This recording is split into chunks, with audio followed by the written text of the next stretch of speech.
Everyone, अस्सलाम वालेकुम, नमस्ते, सत श्री अकाल एंड जय श्री राम। कैसे हैं आप लोग? आई होप आप लोग बिल्कुल ठीक होंगे और मैं भी बिल्कुल ठीक हूँ, एकदम बढ़िया।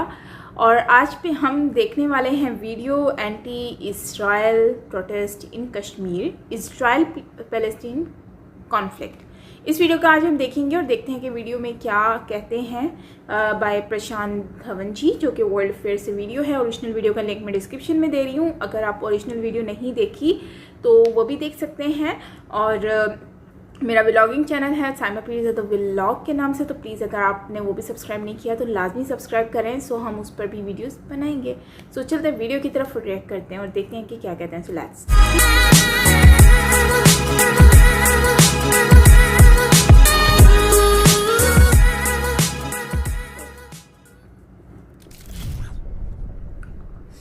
नमस्कार दोस्तों, वेलकम टू वर्ल्ड अफेयर्स। मैं हूं प्रशांत धवन। नाउ आज के समय हम देख रहे हैं कि दुनिया भर में जहां भी आपको मुस्लिम पॉपुलेशन मिलेगी, मुस्लिम मेजॉरिटी कंट्रीज मिलेगी, वहां पे ह्यूज प्रोटेस्ट हो रहे हैं इजराइल के अगेंस्ट। यहां पे आप देखोगे फॉर एग्जांपल ये आर्टिकल है DW न्यूज़ का, जर्मनी का एक न्यूज़ आउटलेट है। यहाँ पर ये कह रहे हैं कि Israel Gaza crisis, police break का Palestinian rallies in German cities. देखो जर्मनी में हमने ये देखा है बहुत ही बड़े स्केल पर एंटी इजराइल प्रोटेस्ट हुए हैं। अब ज़्यादातर क्या होता है ऐसी रैलीज़ में, लोग इकट्ठा होते हैं, फ़लस्तीन के लिए बात करते हैं, नारे लगाते हैं, इजराइल की जो एम्बेसी होगी उसके सामने प्रोटेस्ट करेंगे।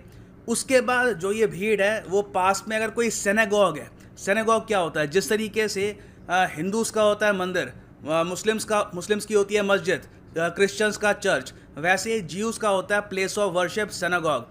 सिनेगॉग को अटैक कर देंगे, वहाँ पे पत्थर फेंकेंगे। यहाँ पे आप देखोगे आर्टिकल है Germany, synagogue vandalism condemned by law makers, religious leaders. Even Angela Merkel को एक बार को यहाँ पर आलोचना करनी पड़ी एंटी इजराइल प्रोटेस्ट की, क्योंकि जो ये प्रोटेस्ट है एक बार को प्रो पैलेस्टाइन प्रोटेस्ट ना होकर बस इजराइल को नफरत करने वाले प्रोटेस्ट बन जाते हैं बहुत ही जल्द। तो ये तो हमने बात करी है जर्मनी की। ऑलमोस्ट पूरे यूरोप में आपको सिमिलर सीन दिखेगा। चाहे आप लंदन देख लो, लंदन में भी आप देखोगे हज़ारों प्रोटेस्टर्स, बहुत सारे यहाँ पे जो पाकिस्तानी हैं, फ़लस्तीनियन हैं, उसके अलावा कई और नेशनलिटी के लोग हैं, ये यहाँ पर सड़कों पे आके आज के समय प्रोटेस्ट कर रहे हैं। और इनकी मेन डिमांड यहाँ पर ये है कि UN सिक्योरिटी काउंसिल में जल्द से जल्द एक रेजोल्यूशन लेके आओ, बाइंडिंग लीगल रेजोल्यूशन, जहाँ पर लिखा हो कि अगर इजराइल ने गाज़ा की बॉम्बिंग नहीं रोकी तो इजराइल पे लगेंगे बहुत बड़े सैंक्शंस। नाउ इन लोगों को अगर जेन्युइनली यहाँ पे लगता है कि इजराइल रुक जाएगा इससे, तो मैं इसमें ज़्यादा कमेंट करूँगा नहीं, मगर डिमांड अभी के लिए यहाँ पर यही है। नाउ लंदन के बाद आप अगर देखो पेरिस में, फ्रांस में सेम कहानी यहाँ पर मिलेगी। हालांकि मैंने ये देखा है कि फ्रांस में पुलिस ने बहुत ही ब्रूटली जो भी ये प्रोटेस्ट हैं उनके अगेंस्ट क्रैकडाउन भी किया है। और ये प्रोटेस्ट देखो दुनिया भर में हो क्यों रहे हैं, प्राइमरली क्योंकि 2-3 देश मैं यहाँ पे कहूँगा, 4 देश आप यहाँ पे काउंट कर सकते हैं। एक ईरान, फिर पाकिस्तान, टर्की और मलेशिया। इन चारों देशों ने ऑलमोस्ट पूरे दुनिया में जो मुस्लिम वर्ल्ड है, जो भी यहाँ पर मुस्लिम पॉपुलेशन रहती है, उनको यहाँ पर ये कहा है कि आप बाहर निकलिए, प्रोटेस्ट करिए यहाँ पे और फ़लस्तीन का समर्थन करिए। तो आप कह सकते हैं कि डायरेक्शन जो है यहाँ पे जर्मनी में, लंदन में लोगों को ये मिल रही है primarily from Turkey, Pakistan, Iran या फिर मलेशिया। पाकिस्तान में भी आप अगर देखो तो पूरे देश में मैसिव प्रोटेस्ट हो रहे हैं आज के समय, और इजराइल के झंडे जला रहे हैं, इंडिया के झंडे, US के झंडे, फ्रांस के झंडे। और इस सब के अलावा आपको बताऊंगा कि पाकिस्तान ने 14 मई को ऑब्जर्व किया था एज पैलेस्टाइन डे। नाउ ये सब तो हम देख रहे हैं यहाँ पर दुनिया भर में क्या हो रहा है। इंडिया में देखो, हमारे यहाँ देखो सबसे बड़ी प्रॉब्लम यहाँ पर यह है कि कोविड-19 फैला हुआ है। कई स्टेट्स हैं यहाँ पे लॉकडाउन लगा हुआ है, कर्फ्यू है, लोगों को बाहर निकलने से मना किया हुआ है, क्योंकि अगर लोग बाहर निकलेंगे तो जो ये वायरस है ये और ज़रा फैलेगा। और हम देख रहे हैं कि काफ़ी हद तक पूरे इंडिया में ज़्यादा प्रोटेस्ट हुए नहीं हैं, कश्मीर को छोड़कर। कश्मीर वैली में देखा गया है मैसिव प्रोटेस्ट हुए हैं, कई लोग यहाँ पर सड़कों पे आए, पुलिस ने यहाँ पे 21 लोगों को यहाँ पर बुक भी किया है। और जो ये प्रोटेस्टर्स है देखिए, ये बाहर आकर इस तरीके से ग्राफिटी बनाते हैं, मतलब कि आप कह सकते हैं ये पेंट करते हैं कि हम पैलेस्टाइन हैं, हम उनका दर्द समझ सकते हैं, हम इजराइल के अगेंस्ट हैं। और यहाँ पे इस तरीके से इन्होंने इजराइल का जो झंडा है ये भी यहाँ पर जला दिया ना। यहाँ पर देखो ये लोग बाहर तो निकल गए, मगर इससे बहुत ही ज़्यादा बड़ा नुकसान हो सकता है कश्मीर को, कश्मीर के टूरिज्म सेक्टर को। ये सब मैं आपको समझाता हूँ कैसे। अभी के लिए जम्मू कश्मीर यूनियन टेरिटरी में सरकार ने कर्फ्यू लगा रखा है मई 24 तक का, कोविड-19 की वजह से। क्योंकि कोविड-19 देखो यहाँ पर एक बार अच्छे से फैल गया, यहाँ पे बहुत सारे केसेस एक बार यहाँ पे आ गए, तो इनका टूरिज़्म सेक्टर बर्बाद हो जाएगा। आज भी आप अगर देखो तो जम्मू कश्मीर यूनियन टेरिटरी की जो इकोनॉमी है उसका बहुत ही इंपॉर्टेंट एक इंटेग्रल पार्ट है इनका टूरिज़्म सेक्टर। ऑलरेडी हम देख रहे हैं कि बिकॉज ऑफ कोविड-19 बाकी स्टेट्स में इतना फैल चुका है, लोग ट्रैवल कम कर रहे हैं, तो यहाँ पे कश्मीर में भी ओवरऑल रेवेन्यू काफ़ी हद तक गिर गया, कंपनीज़ का जो एम्प्लॉयमेंट है, रोज़गार है, ये काफ़ी हद तक गिर गया है। तो इससे लड़ने के लिए जम्मू कश्मीर के टूरिज़्म सेक्टर को सरकार देगी 3 करोड़ रुपए as a relief package. Almost आप कह सकते हैं कि जम्मू कश्मीर का जो टूरिज्म सेक्टर है इसको बस लाइव सपोर्ट से सरकार अभी चला रही है। और एक बार अगर कश्मीर में मान लो कि बड़े स्केल पर कोविड-19 फैल गया इन प्रोटेस्ट की वजह से, तो उसके बाद पॉसिबिलिटी है कि काफ़ी लंबे समय तक, हो सकता है कि इवन 1 साल तक भी यहाँ का टूरिज्म सेक्टर रिवाइव ना हो पाए। तो सिंस यहाँ पर देखो बहुत कुछ टेक पर है, यहाँ पे देखो ये इशू नहीं है कि हमारे यहाँ इसराइल के अगेंस्ट प्रोटेस्ट नहीं होंगे, हम प्रो इसराइल हैं, ये इशू नहीं है। मेन इशू यहाँ पर है कि कश्मीर में कोविड फैलना नहीं चाहिए और ये जो प्रोटेस्ट का बहाना लेकर लोग सड़कों पे ना आ जाए। तो इसी को रोकने के लिए जम्मू कश्मीर पुलिस ने काफ़ी बड़े स्टेप्स लिए हैं। कुछ रिपोर्ट्स ये भी सामने आई है कि जब ये प्रोटेस्टर्स प्रोटेस्ट करके घर में गए तब भी एक बार को पुलिस ने यहाँ पे ट्रैक करके इनको घर से बाहर निकाला, इनको यहाँ पे अकाउंटेबल ठहराया है, इनको यहाँ पर बोला है कि जो आपके एक्शंस हैं बहुत इर्रिस्पॉन्सिबल हैं, एक कर्फ्यू के टाइम में इस तरीके से आप प्रोटेस्ट नहीं कर सकते। और जम्मू कश्मीर पुलिस आज के समय सोशल मीडिया को प्रॉपरली ट्रैक कर रही है इन जम्मू कश्मीर, क्योंकि ज़्यादातर क्या होता है कि ये जो ग्रुप्स है ये फेसबुक या फिर टेलीग्राम या फिर कोई और जो सोशल मीडिया का एक प्लेटफॉर्म है वहाँ पे जाते हैं, वहाँ पे अपने ग्रुप्स बनाते हैं, वहाँ पे लोगों को कहते हैं कि यहाँ पे इकट्ठा होना है, इस तरीके से प्रोटेस्ट करेंगे। तो जम्मू कश्मीर पुलिस प्रॉपरली आज के समय ट्रैक कर रही है सोशल मीडिया को और इंश्योर किया जा रहा है कि लोग यहाँ पर इकट्ठा ना हो। मेन क्वेश्चन यहाँ पर यह आता है कि दुनिया भर में जो ये प्रोटेस्ट हो रहे हैं ये कब रुकेंगे, क्योंकि ना सिर्फ कश्मीर में, दुनिया में बाकी जो और मेजर सिटीज़ हैं, लंदन, पेरिस, बर्लिन, वहाँ पर भी पॉसिबिलिटी है कि इस टाइप के प्रोटेस्ट की वजह से कोविड फिर से फैल सकता है। देखो डिमांड जो लोगों की है ये काफ़ी हद तक पूरी हो चुकी है, पूरी होगी आज एक्चुअली। आज की जो डेट है जब मैं वीडियो रिकॉर्ड कर रहा हूँ, आज है 16 मई 2021, आज है संडे का दिन। नाउ यूएन सिक्योरिटी काउंसिल जो है आज फाइनली एक प्रॉपर मीटिंग करेगा, ओपन मीटिंग करेगा इसराइल के इशू को लेकर। इससे पहले आप अगर देखो तो यूएसए बार बार यूएन सिक्योरिटी काउंसिल की जो मीटिंग है इसको ब्लॉक करता आया था।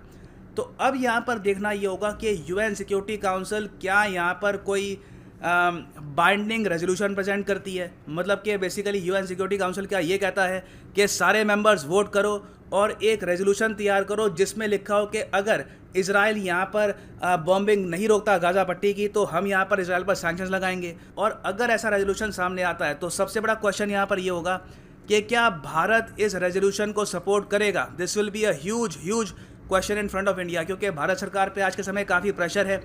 कश्मीर में जो प्रोटेस्ट हुए हैं उसके अलावा भारत में और वेरियस और जो मुस्लिम लीडर्स हैं, जो पॉलिटिशियंस हैं, वो आज के समय सरकार को ये कह रहे हैं कि यूएन सिक्योरिटी काउंसिल में हम चाहते हैं कि आप लोग इसराइल के अगेंस्ट वोट करो। इवन जो कांग्रेस पार्टी है वो भी सरकार को कह रही है कि यूएन सिक्योरिटी काउंसिल में इंश्योर करो कि फ़लस्तीन पर बॉम्बिंग अब रोकी जाए। तो बहुत ही इंटरेस्टिंग होगा यहाँ पर कि यूएन सिक्योरिटी काउंसिल में क्या होता है और यूएस और इंडिया किस तरीके से यहाँ पर वोटिंग करते हैं। और इस पर मैं एक डेडिकेटेड वीडियो बाद में अपलोड कर लूँगा कि यहाँ पर क्या होता है। और फाइनली यहाँ पर मैं ये भी ऐड कर दूँ कि आप किसी भी एग्ज़ाम के लिए प्रिपेयर कर रहे हैं, चाहे एसएससी हो, UPSC, bank, any examination, simply जाओ।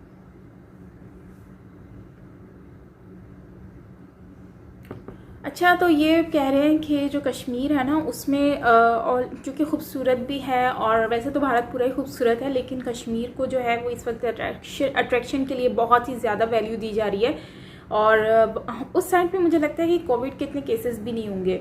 लेकिन मेन चीज़ ये है कि अब लोग हर जगह से प्रोटेस्ट कर रहे हैं, अब कश्मीर से भी निकल कर आ रहे हैं, तो उसमें ज़ाहिर सी बात है ऑलरेडी बहुत सारी भारत के लोग जो हैं वो सफ़र कर रहे हैं, उनकी बहुत बुरी हालत है। एंड आई होप कि वो ठीक हो जाएं जल्दी से, एंड हो भी गए होंगे काफ़ी।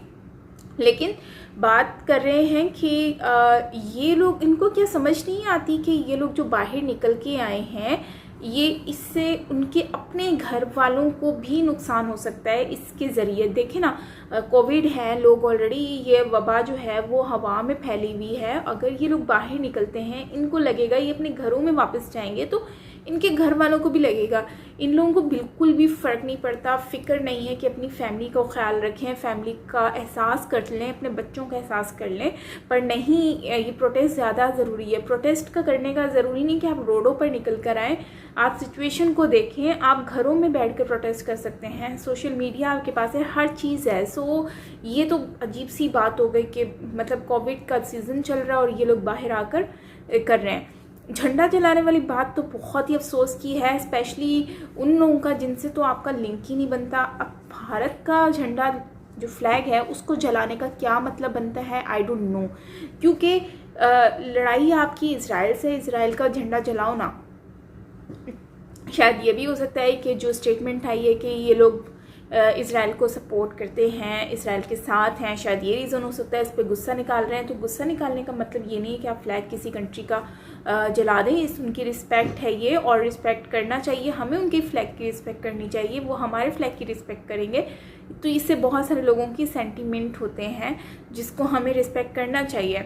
और बाकी पूरी दुनिया में लोग बाहर निकल कर आए हैं इस कोविड के टाइम में, और चलो ठीक है, वहाँ पर भी केसेस है नहीं, होंगे भी तो बहुत कम है, लेकिन आने वाले वक्त में बहुत ज़्यादा होंगे।